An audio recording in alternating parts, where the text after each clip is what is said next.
Cześć wszystkim, z tej strony Polygłos and welcome to the first part of my 11-part crash course series on forming the Polish present tense.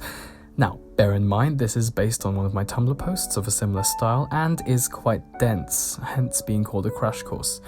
So, I'd just like to tell you not to cram all this information at once, but feel free to use these videos as reference. Just a quick disclaimer though, I'm not Polish, but I do speak it to a decent degree and always check my work. Just bear in mind that all my explanations are from a learner's perspective. Now, without further ado, let's talk verb types. I won't be discussing the use of the present tense, as that warrants a separate video discussing all the possible uses of it.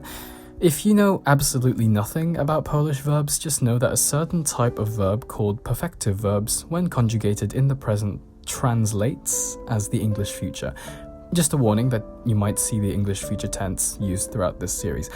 Anyway, I personally split verbs into the following 9 categories, which will each have an entire video dedicated to them. Ać 1, ać 2, ichen ich, ować iwachen iwać, ch, the two etches and rzecz, c, ść and ście, anć, and just plain irregular verbs. Now, that does seem like a lot, but once you've become familiar with them through practice, you should become used to seeing them around. Like a lot of other European languages, Polish verbs in the present tense conjugate distinctly in the first, second, and third person, each in the singular and plural.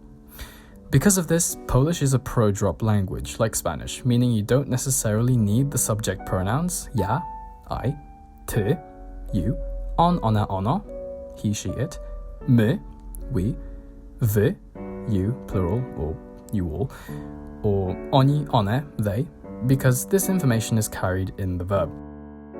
Useful knowledge to have is that for all verbs bar one, you only need to learn the first person singular, the third person singular, and third person plural forms of all verb types, because the rest can be derived from the third person singular by adding sz for the second person singular, my for the first person plural, and cie for the second person plural.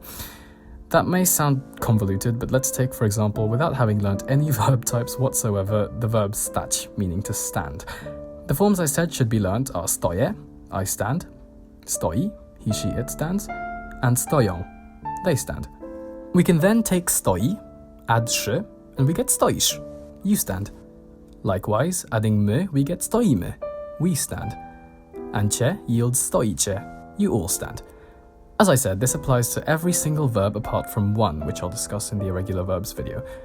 Again, that might sound complicated, but it basically means you don't have to learn 6 separate forms each time.